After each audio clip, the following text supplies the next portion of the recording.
Hola,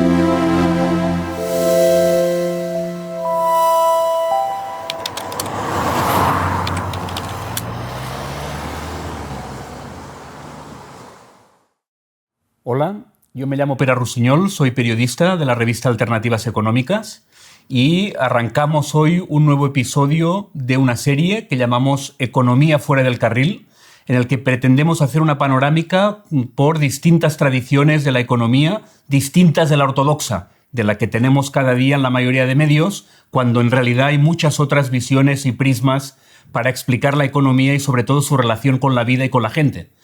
Esta serie es consecuencia de un programa de la Generalitat de Catalunya, Proyectos Singulares, que apoya esta serie que realizamos en coproducción Alternativas Económicas, El Diario.es, Lucky Produccions y el apoyo, como he dicho antes, de la Generalitat de Catalunya.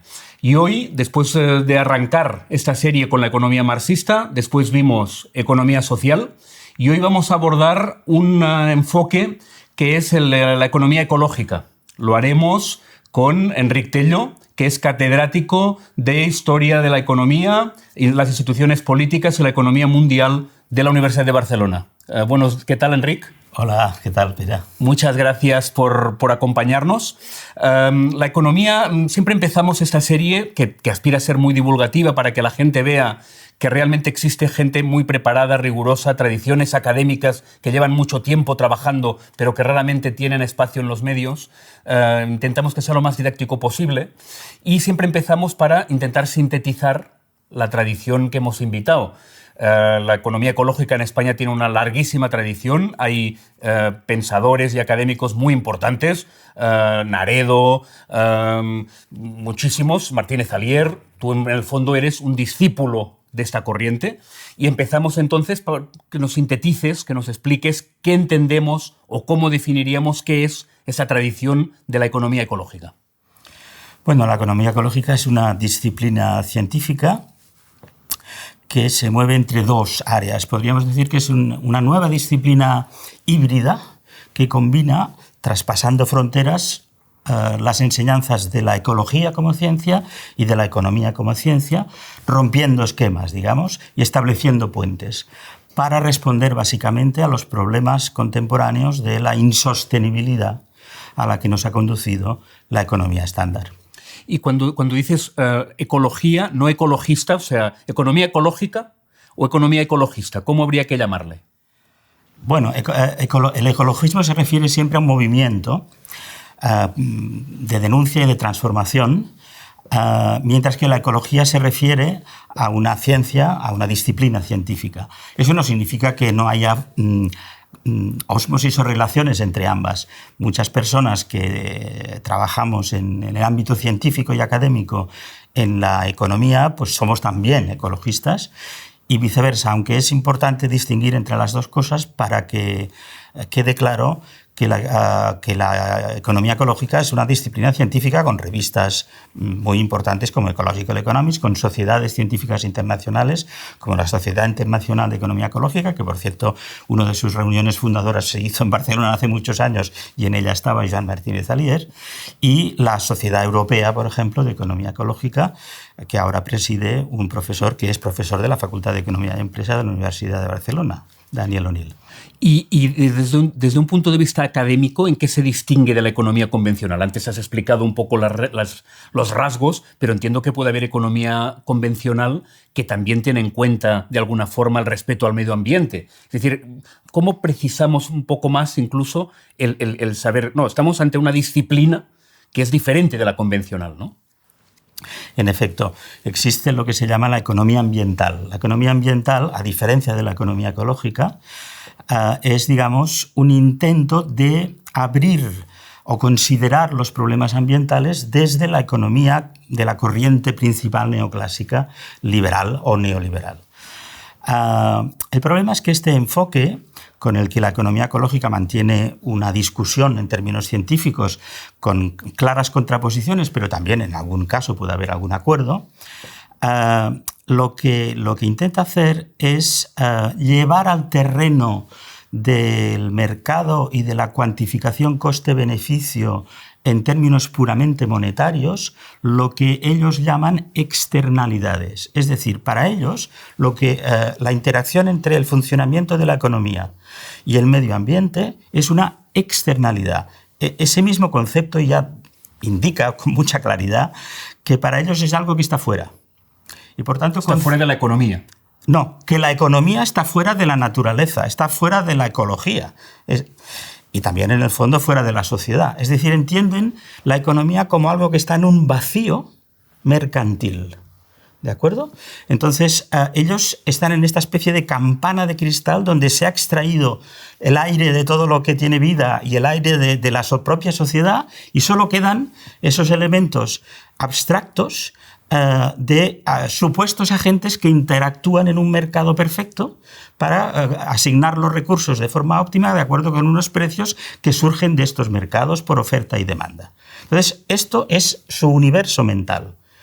Todo lo que queda fuera de este universo mental, de este tipo de modelos, es algo que está fuera. Claro, ellos tienen que reconocer que algo ocurre ahí fuera, ¿no?, a estas alturas. Entonces, lo que intentan es internalizar las externalidades, pero contándolas en dinero, es decir, monetizando, expresando en dinero. El problema es que intentan expresar en dinero cosas que obviamente están fuera del mercado.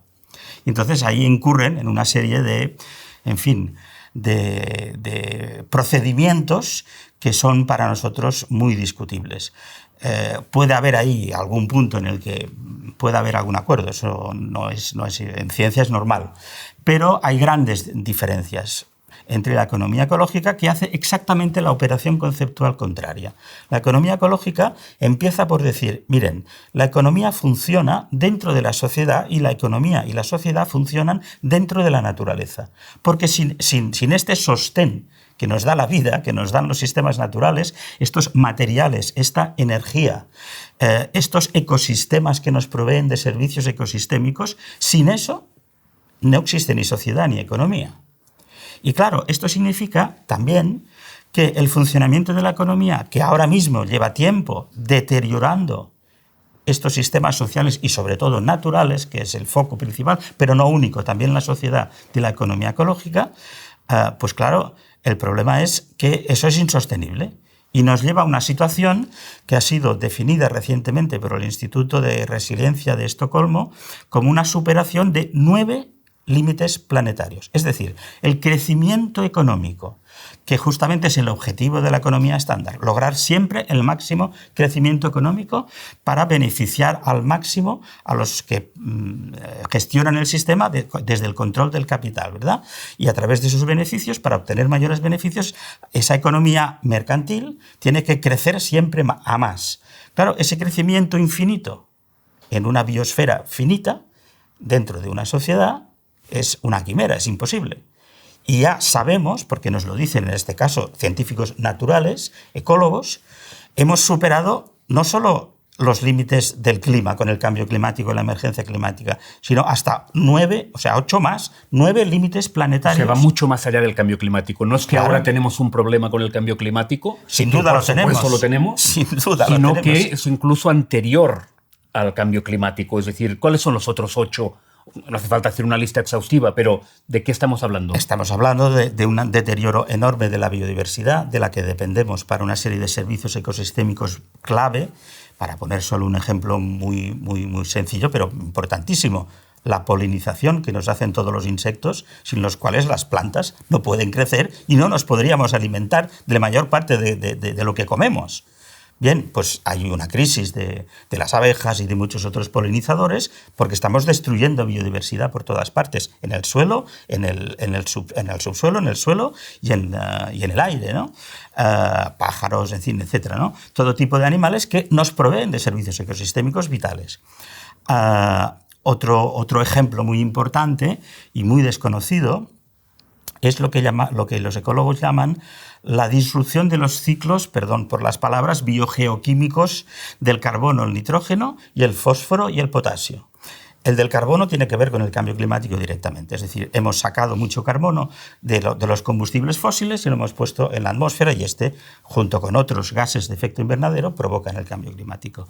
Pero también lo estamos haciendo con dos los tres grandes, o los tres de hecho, macronutrientes de los que se alimentan las plantas. Es decir, las plantas de las que viven todos los herbívoros, carnívoros y omnívoros como nosotros, ¿de qué se alimentan? Pues se alimentan sobre todo, fundamentalmente, de nitrógeno y de fósforo. Pues bien, los estamos también convirtiendo en contaminantes de las aguas continentales, de los cursos de agua, de los ríos, los acuíferos, y luego van a parar al mar, donde se disuelven y ya no hay manera de recuperarlos otra vez.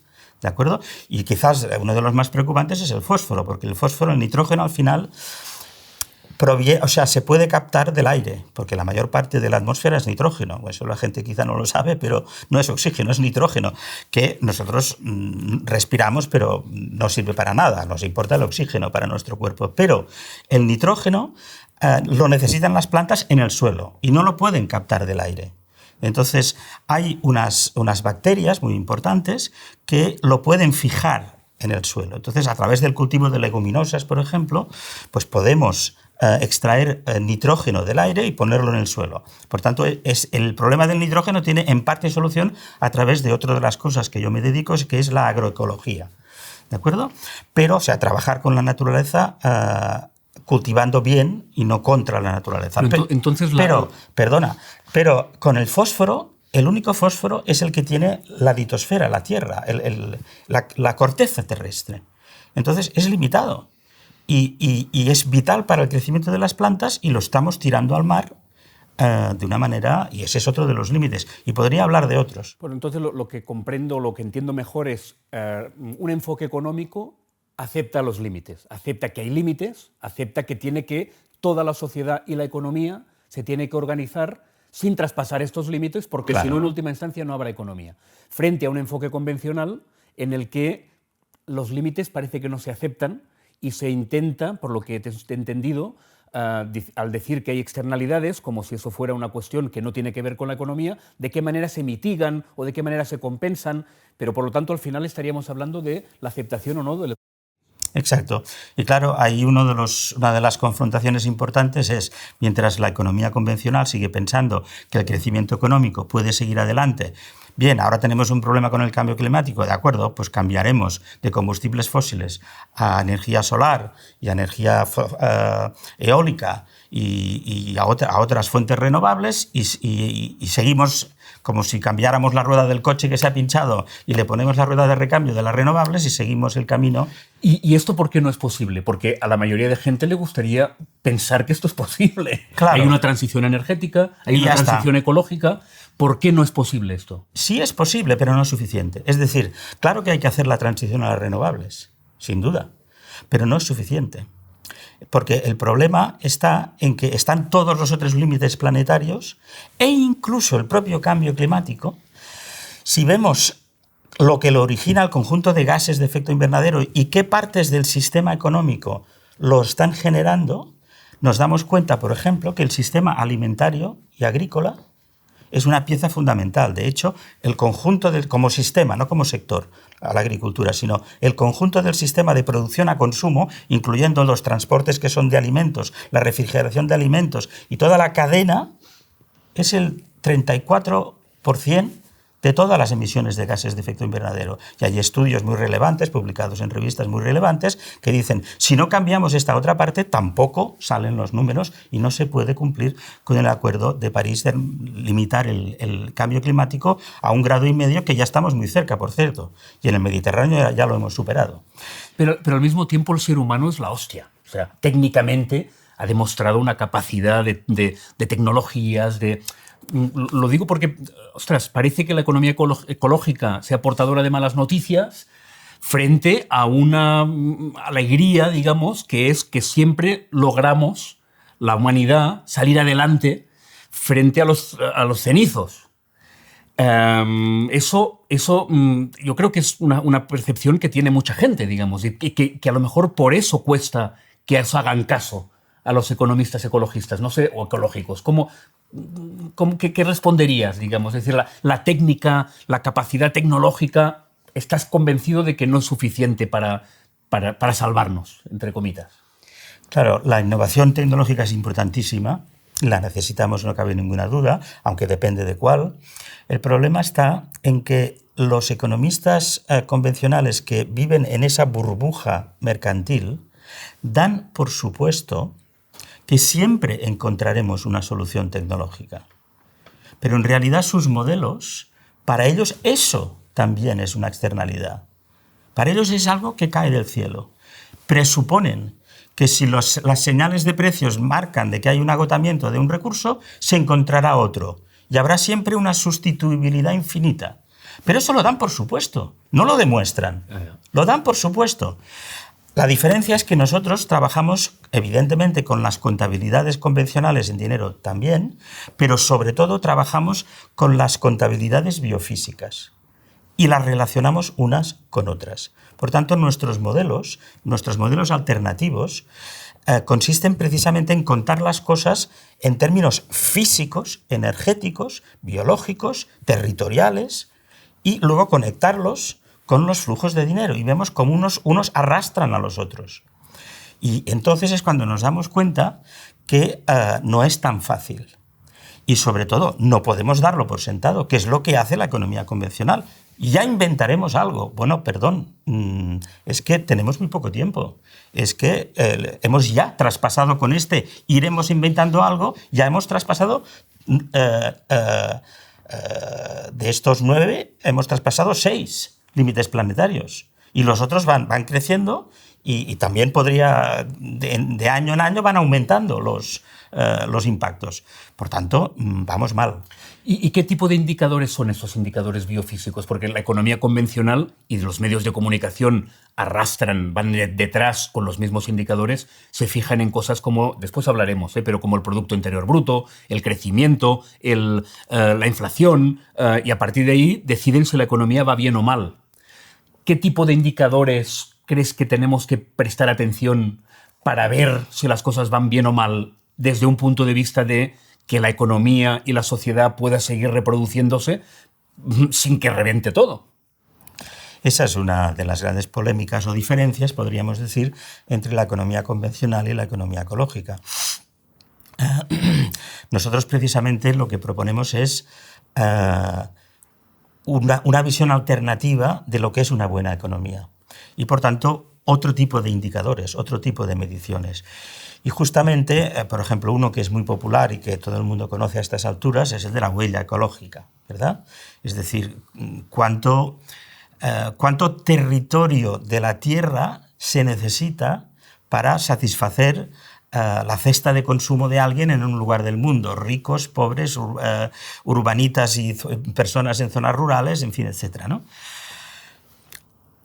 Este indicador tiene ventajas. De hecho, la idea de, por ejemplo, la huella de carbono, pues es calcular para un determinado nivel de consumo o un determinado flujo económico medido en dinero qué huella de carbono lleva detrás.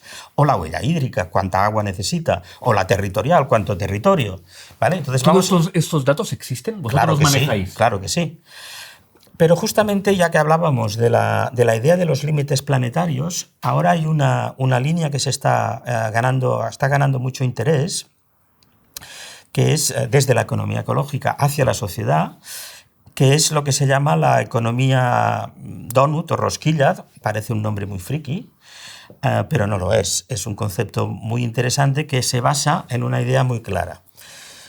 Esta idea de la superación de límites planetarios, el Instituto de Resiliencia de Estocolmo lo dibuja en una esfera que se divide en secciones, ¿vale?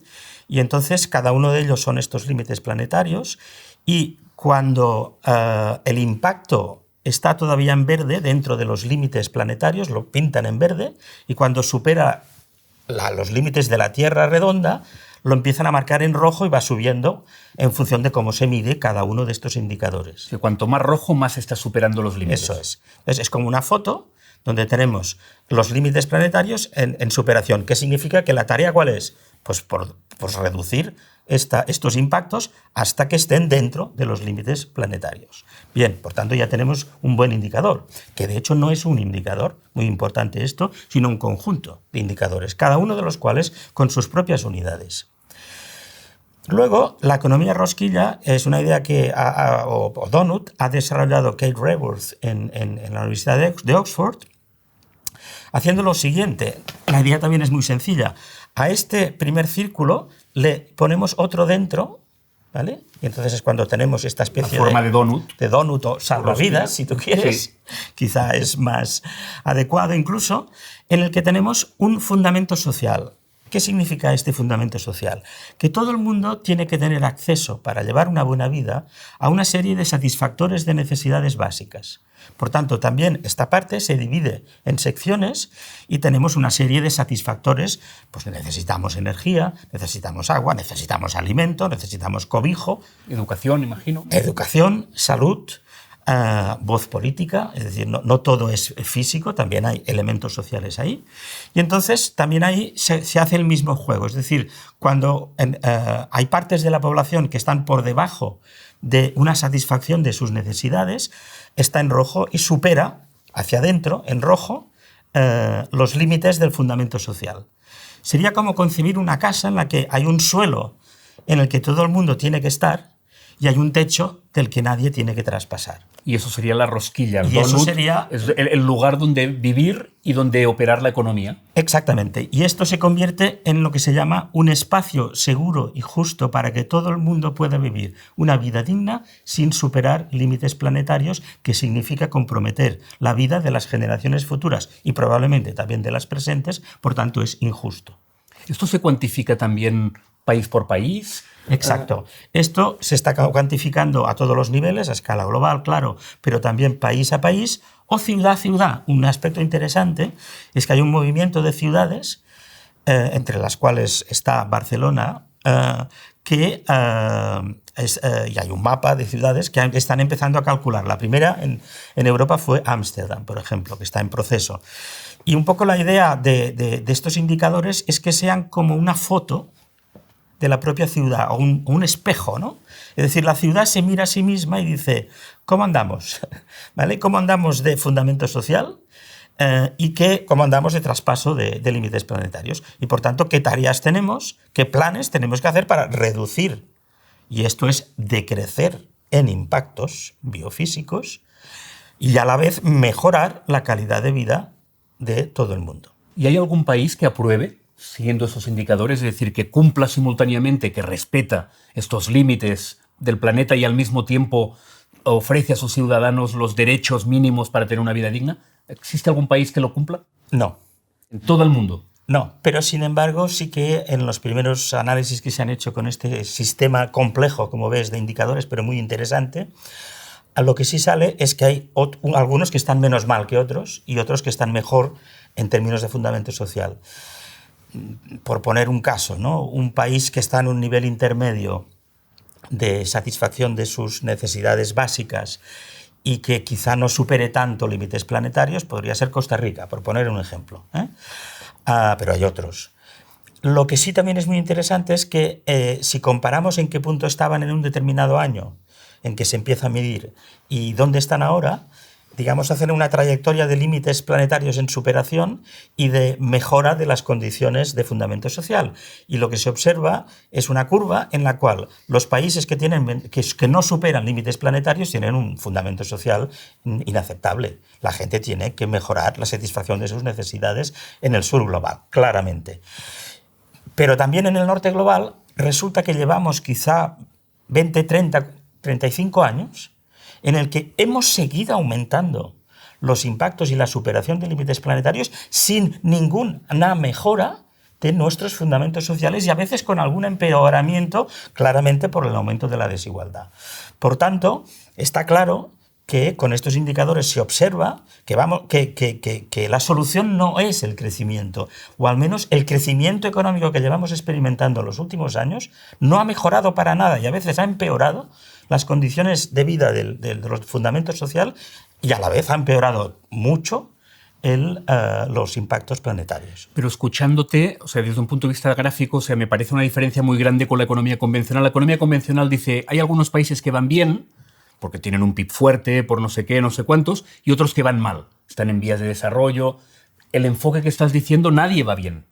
Nadie va bien porque hay una relación, o sea, el sistema no sé si llamarle el capitalismo, parece que desde este prisma no hay ningún país que podemos decir, muy bien, imitémosle, porque o bien logran un desarrollo que, aunque digas que empeora, un desarrollo social como consecuencia de unas políticas que destruyen el planeta, o respetan el planeta porque no tienen economía que satisface las necesidades sociales de nadie. Por lo tanto, ese prisma, claramente, si te sigo el hilo, tenemos un problema con el modelo capitalista, quizás. Evidente. Necesitamos un cambio de sistema. Efectivamente. Y la economía ecológica en esto es muy clara. Es decir, efectivamente, el cambio es sistémico. Es un cambio que tiene que cambiar todo. O sea, todo el mundo tiene que cambiar y tenemos que encontrarnos, norte y sur, en este espacio justo y seguro para todo el mundo, donde la gente mejore su vida o tenga una buena calidad de vida, sin comprometer los límites planetarios, sin superar los límites planetarios, efectivamente. Y esto es un cambio estructural, es un cambio de todo el funcionamiento económico. Y ahí es donde también la economía ecológica tiene mucho que decir en términos de, evidentemente, quién tiene el poder, evidentemente, de las enormes injusticias sociales y ambientales globales. Hay un movimiento global de justicia ambiental global y de denuncia de las enormes injusticias sociales y ambientales del extractivismo de todas estas materias primas, de todas estas fuentes de energía, de toda esta contaminación que se tira contra los pobres, porque al final son ellos quienes sufren más la degradación ambiental y más directamente los impactos del cambio climático, etc. Por tanto, son los grandes perjudicados también de la degradación de la tierra. Pero junto con las denuncias y junto con los cambios sociales, otra cosa que hace la economía ecológica es analizar los cambios estructurales, es decir, los cambios de las formas de producir y de consumir y de habitar que tenemos que hacer. Y eso es un cambio sistémico que puede recibir diversos nombres, ¿no? Pero lo que está claro es que el capitalismo no es la solución, es el problema. Pero en cuanto a los nombres o las formas de conseguirlo, una de las cosas que tiene cierto predicamento en los sectores de ecologistas es el tema del decrecimiento. ¿Tú eres partidario de esta palabra, el decrecimiento? Lo digo un poco para relacionarlo también con lo que decíamos antes, ¿no? O sea, no sé si la gente puede comprar, no se trata de comprar, pero de sumarse a algo que tiene como bandera de crecer, que rápidamente es asimilado a empeorar. A lo mejor no tiene nada que ver, pero es un sentimiento como que va vinculado a este concepto. ¿Esta es una de las banderas, el decrecimiento? Yo creo que con el tema del decrecimiento lo importante es aclarar de qué estamos hablando. ¿Y de qué estamos hablando? Para que esté bien. Si estamos hablando de que hemos superado los límites planetarios aquí y aquí y aquí y aquí, cada uno en sus dimensiones, estamos hablando de decrecer estos impactos. ¿Vale? Estamos hablando de decrecer estos impactos. Claro, el problema es que la economía convencional ambiental, por ejemplo, intenta argumentar que eso es posible hacerlo, o sea, ellos no hablan de decrecer, hablan de reducir los impactos ambientales simplemente a través de cambios técnicos, como decías, y a través de una desmaterialización de la economía. Pero ahí es cuando nuestros números que calculamos, nuestras contabilidades nos dicen que esto no funciona. Funciona parcialmente en algún punto, en algún momento, para algún lugar, pero a menudo el resultado es que incluso cuando mejora algo la eficiencia en una parte del sistema, se empeora en otra y, por tanto, sigue existiendo una extraordinaria correlación muy sólida estadística entre el crecimiento del PIB y todos estos impactos, que son un montón. ¿De acuerdo? Entonces, por tanto, mientras no rompas esta correlación, claro que la correlación no es causalidad en el sentido de que los factores que están ahí son susceptibles de cierto cambio. Bienvenido cualquier cambio tecnológico que nos haga más eficientes en el uso de los recursos y que reduzca los impactos ambientales. Pero hoy por hoy, todos los que hemos podido comprobar que existen, no permiten concluir en absoluto que sea posible hacerlo sin simultáneamente reducir algo la propia facturación agregada del PIB, para entendernos. Pero esto yo creo que merece la pena detenernos, ¿no? Porque al final la economía está como muy vinculada porque nosotros los medios de comunicación al final y las políticas públicas van orientadas a esta magia del Producto Interior Bruto, ¿no? Sin preguntarnos qué cuenta el Producto Interior Bruto. Pero a lo mejor, en lugar de enredarnos en decrecer o no decrecer, que tal y como lo explicas lo entiendo, pero a lo mejor hay que empezar a explicar y a cuestionar el Producto Interior Bruto como indicador. Sin duda, es que la economía ecológica llega discutiendo el PIB, luego otros economistas provenientes de la corriente principal se han sumado a esta admisión de que el PIB es muy mal indicador, sobre todo para lo que se usa. Entonces, lo que hacemos en economía ecológica es abrir la caja de este motor del PIB. ¿Qué hay dentro de este PIB? Entonces, lo que vemos es, por ejemplo, una herramienta importante es lo que llamamos las tablas input-output.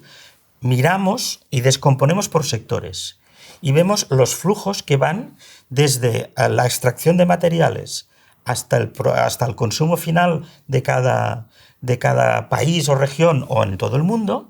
Si es cada país o región, pues las exportaciones y las importaciones, y cómo hay unos flujos que van intersectoriales, entre sectores, ¿no? Pues la agricultura produce, y que luego para cosas que luego transforma la industria alimentaria, que luego comemos, luego vienen residuos, que eso nunca se cuenta, pero nosotros sí, vemos si vuelve a la tierra o no, o si se convierte en contaminante, en fin, etc. Esta tabla input-output se puede descomponer con los flujos de dinero, de valor añadido, y, por tanto, mirar quién se queda con el valor añadido que paga el consumidor y a manos de quién va a parar, ¿vale? Cosa que explica muchas cosas de por qué últimamente ese crecimiento económico no está degradando el medio ambiente, pero no mejorando la vida de la gente. Y luego vemos, con otras tablas que se van enlazando unas con otras, qué pasa con los flujos de energía, luego con los flujos de emisiones de gases de efecto invernadero, luego con los consumos de agua y contaminación del agua, la ocupación de suelo y así sucesivamente. Y entonces podemos empezar a establecer modelos y sistemas de cálculo que permiten hacer previsiones razonables. ¿De acuerdo? No previsiones de futuro con una bola de cristal, pero sí previsiones razonables que evidentemente no pueden incorporar la aparición de un cambio tecnológico imprevisto e imprevisible. Ojalá, pero por lo menos son suficientemente razonables, cosa que los modelos estándar de la economía neoclásica, donde solo se cuenta el dinero, todo esto no lo cuentan, ¿de acuerdo? Y además, cuando miramos la economía, la abrimos la caja del motor y vemos cómo funciona y qué cosas hay que cambiar, entonces es cuando empezamos a hablar de cambio sistémico de verdad. Y el cambio estructural es tan o más importante que el crecimiento o decrecimiento de todo. Claro, porque al final el decrecimiento no dejaría de estar también vinculado a una unidad de medida que es el PIB, que es la que no tiene que guiar nuestras vidas, ni para crecer ni para decrecer. Correcto. A eso me refería yo. Y en este cambio estructural, sin duda, habrá sectores que tienen que crecer, claro que sí. Y algunos bastante o mucho. Por ejemplo, la agricultura ecológica y la agroecología tienen que crecer mucho desplazando la agricultura industrial que ahora tenemos, por poner un ejemplo. Y hay muchos otros. Evidentemente, de las renovables tienen que desplazar y suprimir a las fósiles. Más que crecer o decrecer, entiendo que, más allá de que sea una consigna, ¿no? Es que crezca todo lo que ayuda a la humanidad y al planeta y que decrezca todo lo que lo perjudica. Este sería un poco, aunque parezca muy elemental, sí, pero lo digo también porque como la gente, que por eso me quiero detener en eso, ¿no? Mucha gente no entiende bien lo que es el Producto Interior Bruto, el PIB, como unidad de medida, ¿no? Si ahora estamos aquí y hay una explosión y nos morimos, y pues a lo mejor crece mucho el PIB porque vendrán unas empresas y nos ayudarán, harán limpieza, facturarán nuestros entierros respectivos. El PIB cuenta los bienes y los males, lo cual es absurdo. Cuenta facturaciones, cuenta si un país va bien o mal, si la facturación agregada, como si fuera una sola gran empresa... Si hace una guerra, sube el PIB. Sube o no sube, ya está, efectivamente. Por tanto, lo importante es no quedarse ahí y ir dentro. Mira, te puedo poner un ejemplo volviendo al cambio climático. Tenemos un modelo que se ha hecho con un programa de la Comisión Europea, se llama MEDEAS, que calcula la transición energética. Y dice, vamos a ver, tiene un módulo que es el PIB, ese PIB con la tabla input-output está conectada con todos los impactos, incluido el cambio climático, y luego tenemos la población, si crece, no crece, en fin, etc. Y todo esto está interconectado con flujos de distinto tipo que están modelizados, ¿de acuerdo? Entonces permite prever qué pasará.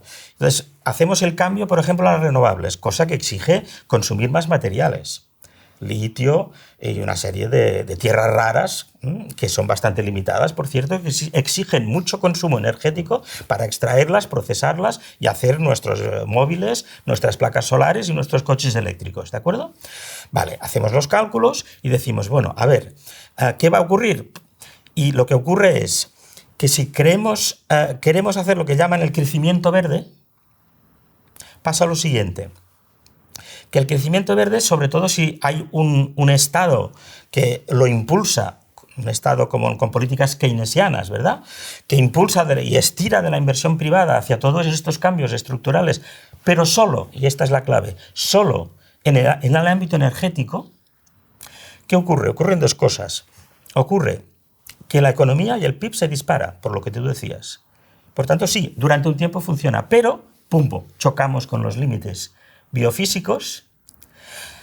¿Por qué chocamos con los límites biofísicos si lo que hacemos es la transición? Porque necesitamos más materiales que son muy limitantes y muy limitados, y hay una escasez creciente, y estamos yendo hacia partes de la tabla periódica que ni siquiera habíamos oído hablar de ellos y que la minería es muy limitada, y nos estamos quedando sin materiales. Pero algo peor.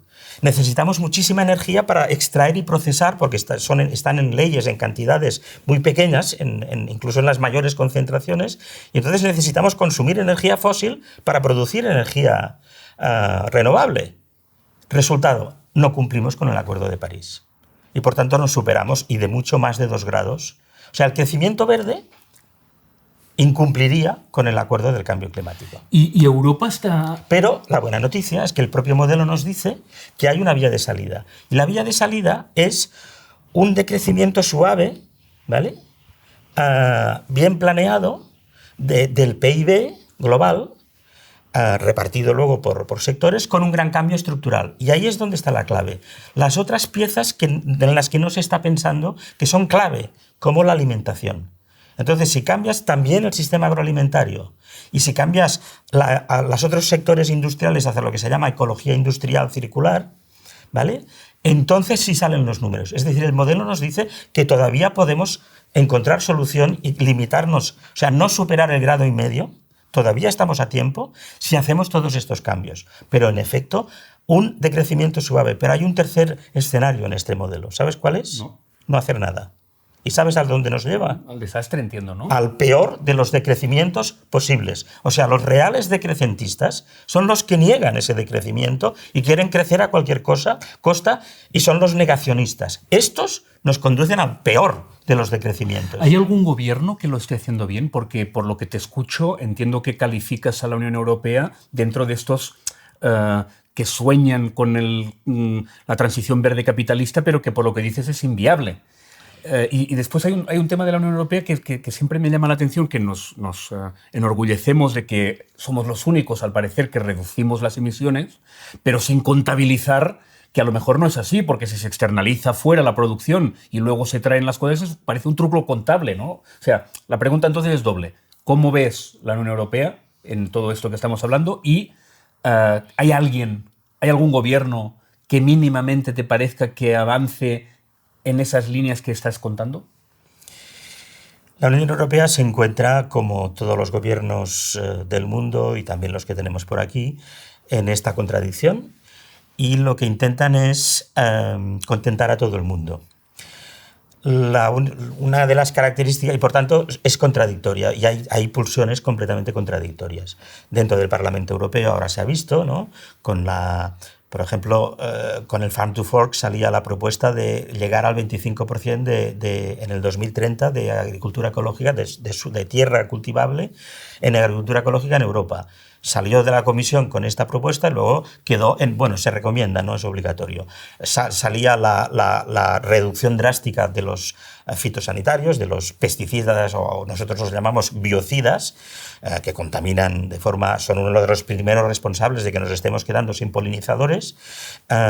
Bueno, pues 4 protestas de algunos, bueno, unas importantes protestas, por cierto, muy legítimas del campesinado, pero que con una voz que se le ha puesto de defensa de la agricultura, de la agroindustria, en realidad, pues entonces ya lo quitan, etc. Explícamelo un poco mejor esto, porque como se ha escrito mucho, el campo ha protestado mucho, nos han dicho que el campo no quiere hacer la transición ecológica de alguna forma, ¿no? Entonces, ¿es compatible? O sea, ¿el campo estaría favorable? Mira, siguiendo con lo que estábamos hablando, es la misma contradicción, la vemos en la sociedad y en la política, ¿vale? Los gobiernos lo quieren todo. Quieren el medio ambiente y quieren el crecimiento, y lo que quieren que sea verde, etc. Y el problema es que hay que elegir, y hay que explicarles que hay que elegir. En la sociedad pasa un poco lo mismo. Y entonces necesitamos un cambio que es un cambio cultural también, un cambio social y cultural muy profundo. Y entonces en el caso de los agricultores, que es un tema al que me dedico particularmente porque trabajo dentro de la economía ecológica en metabolismo social agrario y agroecología, ocurre lo siguiente. Cuando vemos estas cadenas de producción y consumo que nosotros entramos en el PIB y miramos, esa es la cadena más desigual y más, los economistas suelen hablar de asimétrica, ¿vale? Es más asimétrica, porque hay unas pequeñas grandes corporaciones, son poquísimas, 4, 5, 6, que fabrican todos los inputs industriales, que por cierto se basan en combustibles fósiles directa o indirectamente, como los fertilizantes industriales, como los pesticidas y herbicidas, evidentemente los tractores, y su combustible, etc. Entonces, este paquete y también las simientes que tienen apropiadas con patente. Entonces, les venden estos inputs a unos precios cada vez más caros.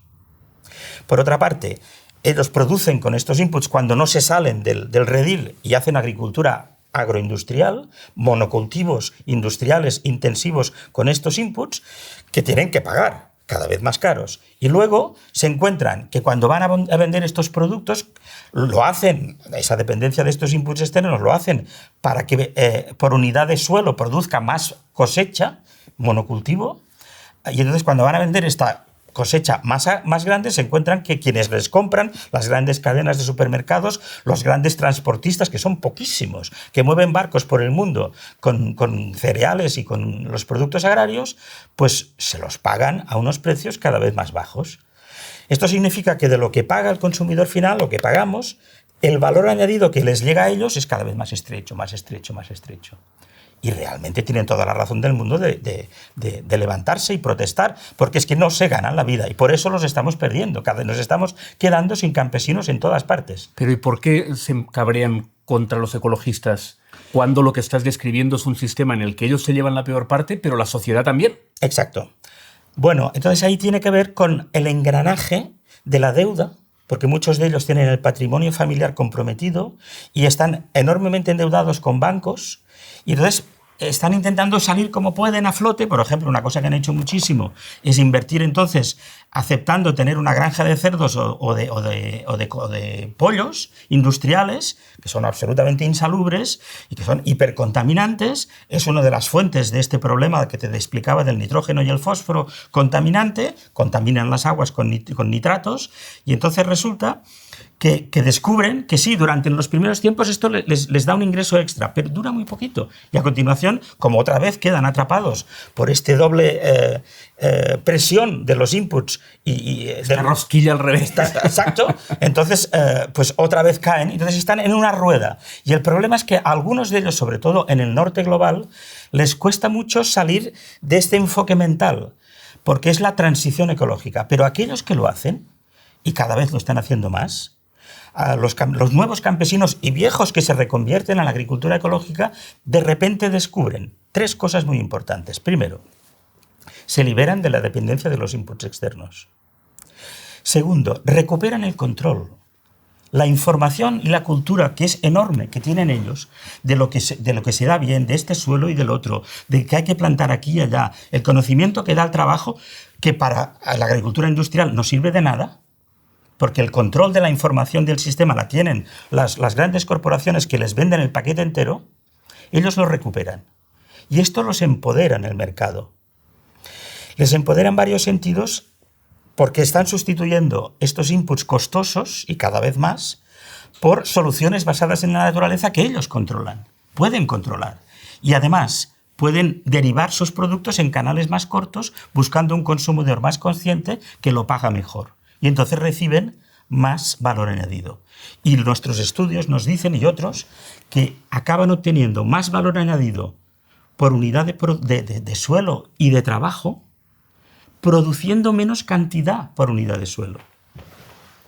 Y con productos competitivos también desde un punto de vista de precio, porque este es uno de los problemas graves que también tiene que ver con la economía ecológica, ¿no? Es decir, como los precios de los productos no incorporan las externalidades que hablábamos antes, sí. Es decir, si producir un tomate en América no lleva en el precio el coste de este tomate, de la huella ecológica, más o las hamburguesas de mala calidad, el coste de la salud que generarán, todo esto no va en el precio, al final los que intentan hacer las cosas bien no pueden competir en precio. Claro, pero entonces es cuando necesitamos una visión sistémica.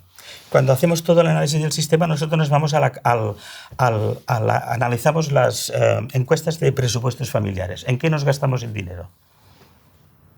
Y lo que vemos es que la proporción que nos gastamos en alimentos desde los años 80, antes de entrar en la Unión Europea y la PAC y luego hasta ahora, pues ha caído desde un 24% a un 14-15%. ¿El qué? La proporción de la renta familiar disponible que nos gastamos en alimentos. Ahora ha subido hasta el 16% con y esto es un cambio importante y probablemente va a continuar. Pero ¿tú sabes qué es lo que ha tomado el relevo? O sea, ¿en qué cosa las familias cada vez se gastan más dinero? ¿En qué? ¿En el ocio? ¿En el turismo? No, para nada. No lo sé. En la vivienda. Bueno, claro, evidente. Sí, claro. Entonces, claro, aquí es donde empezamos a hablar de cambio de sistema. Y muy poca gente en su mente, cuando piensa en estas cosas, hace la conexión alimentos-vivienda. Claro que hay movimientos de protesta por la vivienda, claro que hay movimientos agroecológicos, pero es que están conectados para el consumidor final. Entonces, lo que estás diciendo, el problema que estabas planteando se resuelve de varias maneras. Evidentemente, si se hace una transición agroecológica y toda la producción se hace agroecológica, pues ocurrirán varias cosas, y es que los productos serán más asequibles. También lo son cuando las cadenas se acortan. Es decir, cuando tú vas a comprar a un mercado de proximidad. Pero al final yo creo que tendremos que admitir que hay que pagar algo más. Hay que pagar algo más por lo que es importante para la vida y dejar de gastar tanto en cachivaches y en cosas innecesarias. Esta es una parte del decrecimiento mental y del ajuste que tenemos que hacer en nuestras vidas para dedicar a aquello, la salud, la comida, la vivienda, claro, pero asequible. Porque pagar más del 30% de nuestros ingresos familiares, como está haciendo una parte de la población que se le lleva la mitad o más de sus ingresos, eso es una auténtica emergencia habitacional. Claro, pero todo esto que vendría a ser la economía de la vida, y que eso tiene mucho que ver con lo que estamos hablando de la economía ecológica, algún tipo de intervención pública tiene que ver, porque no puede estar al albur del mercado. Naturalmente que sí, y entonces ahí está claro que el cambio es sistémico y por tanto requiere de lo que llamamos una aproximación multiactor, es decir, aquí está todo el mundo metido y los gobiernos y los estados tienen un papel fundamental, pero también, y del mismo modo que antes te decía que el campesinado que descubre, los nuevos campesinos que descubren cómo se empoderan cuando vuelven a retomar el control, y su información y su saber es el que determina qué tipo de organización del campo y de la finca y de la agricultura y de la masía están haciendo, y del ganado, etc. Del mismo modo, las comunidades y ahí también las ciudades que apuestan por el Pacto de Milán, por la alimentación sostenible, que apuestan por el donut de la economía donut, etcétera, tenemos una tarea que hacer como consumidores también, y es recuperar un poco esa reconciliación campo-ciudad y esa visión de que la ciudad no es algo que vive fuera del territorio, como a veces se dice aquí en nuestro pequeño país de Cataluña, ¿no? Barcelona y los territorios. ¿Somos aterritoriales los barceloneses o los madrileños o quien sea? No, claro que no. Necesitamos de una huella ecológica que nos alimenta, que nos da el agua, que nos da la vida, ¿no? Entonces vamos a ponernos de acuerdo, vamos a restablecer este vínculo perdido. Y entonces cuando conseguimos esto como comunidades, como sociedades, retomamos el control y se lo disputamos a las grandes corporaciones. Y esto es anticapitalismo de verdad, ¿de acuerdo? A veces sin hablarlo mucho en estos términos, pero lo es. Entonces, bueno, yo quisiera también añadir aquí otra idea, y es que antes me decías que damos muy malas noticias a menudo, ¿no? Porque es que la realidad es la que es. Pero también tenemos buenas noticias. ¿Por ejemplo? Y una que me gustaría dar, hablando de transición agroecológica, claro, estamos en un momento en el que, con el cambio climático, estamos muy cerca de caer en un agujero hacia una tierra invernadero. Buenísima la noticia de momento. Pésima, ¿vale? De la que nunca podríamos salir. Pero, ni con ningún cambio tecnológico. No, claro. Pero todavía estamos a tiempo de hacer un giro y volver hacia la trayectoria que tenía nuestra Tierra en el Holoceno, que es la Tierra en la que sabemos que vivimos bien nosotros y las especies que nos acompañan. Bien, para hacer esto, una de las tareas fundamentales es retirar estos gases de efecto invernadero que tenemos en la atmósfera y llevarlas a algún sitio. Hay gente que está pensando en soluciones de geoingeniería y de soluciones tecnológicas horribles y absurdas para nosotros, desde la economía ecológica y la agroecología. Pero la agroecología es lo que puede enfriar la tierra, porque la agroecología necesita sustituir los combustibles fósiles que ahora empleamos como fertilizantes por fertilizantes orgánicos.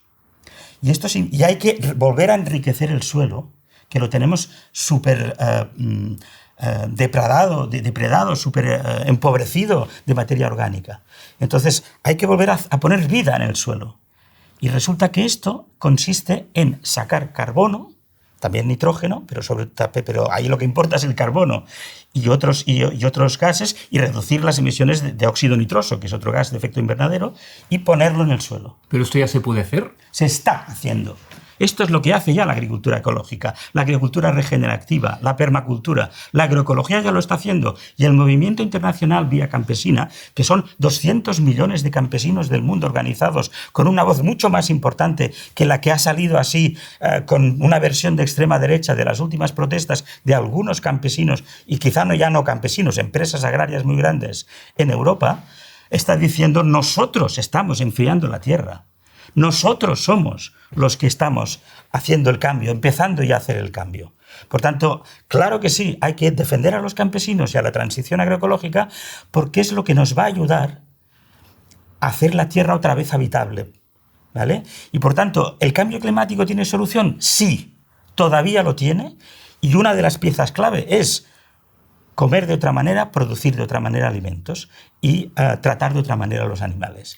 Pero siendo coherente, digamos, con todo lo que estás diciendo en el corto plazo, o sea, vivimos en España, ¿no? En España dependemos de la industria del turismo, dependemos de los agroexportadores, dependemos de la industria automovilística. De todo esto no está bien alineado. Para nada. Entonces, en el corto plazo, reconvertir todo esto, o sea, parece tarea posible. Es una tarea para, diría, la siguiente generación, que va a tener un trabajo terrible. Se va a enfrentar a situaciones duras, pero que tienen solución, insisto, con un cambio profundo, pero necesario, pero también positivo, y las siguientes generaciones. Esto que te contaba del carbono en el suelo requerirá probablemente que se siga haciendo y haciendo y haciendo con paciencia hasta finales del siglo XXI. Es una tarea para varias generaciones, pero se han hecho los cálculos y si se hace, al final del siglo XXI la Tierra estará otra vez en una trayectoria mucho más habitable. Es posible. Pero claro, hay que querer hacerlo, hay que ponernos como sociedad esa tarea de la economía donut en el centro y hay que empezar a hacerlo de verdad. Y ahí es donde hay una serie de cambios. Por ejemplo, mucha gente también me pregunta a menudo con esto del cambio agroalimentario. Pero bueno, pero si la agricultura ecológica produce menos por unidad de superficie, necesitaremos mucho más tierra, nos cargaremos los espacios naturales, no sé qué, etc. No. Por la sencilla razón de que el sistema es tan derrochador que pierde una cantidad de energía y de materiales por el camino enorme. Y una de las... la FAO ha calculado que 1/3 de todos los alimentos se producen y se tiran directamente sin que vayan a ningún plato, ¿vale? Directamente. Y este sería el orden de magnitud de la reducción biofísica de cosechas, porque claro, no maltratas la tierra como lo estamos haciendo. Es verdad, la agricultura ecológica en las mejores tierras, no en las peores puede ser al revés. La agricultura produce más que el cultivo agroindustrial, pero sí, produce menos. Quizá 1/3 podría ser un orden de magnitud. Depende de los cultivos, depende de muchas cosas. Pero es que, y a cambio, ofrece muchos más servicios ecosistémicos. Este es el trade-off que antes hablábamos, ¿verdad?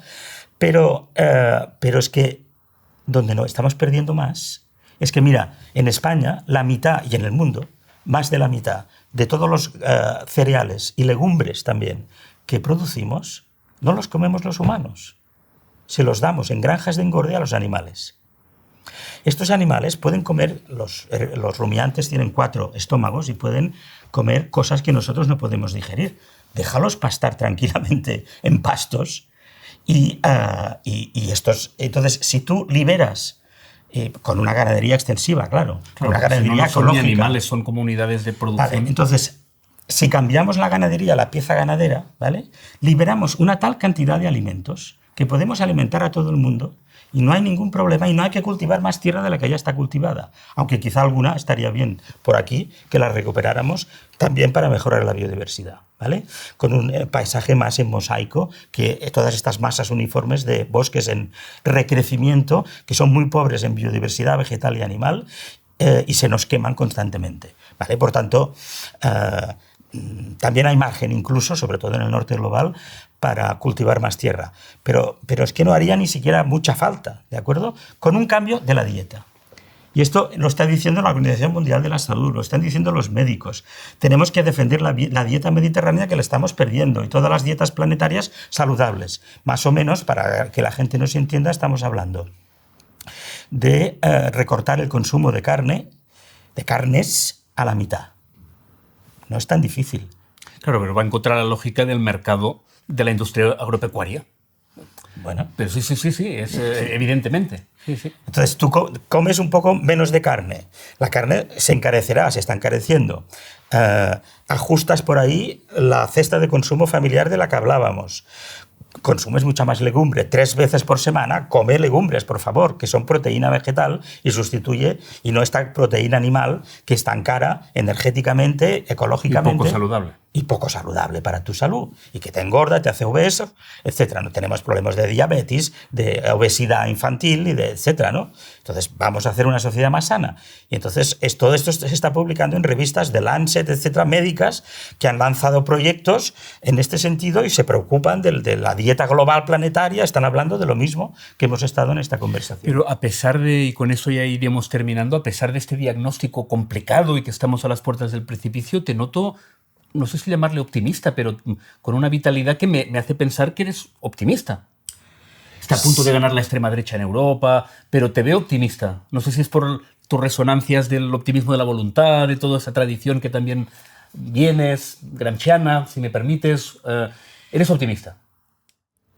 Yo hace muchos años que soy ecologista y como ecologista, miembro de Ecologistas en Acción, fundador, soy pesimista de las tendencias en curso.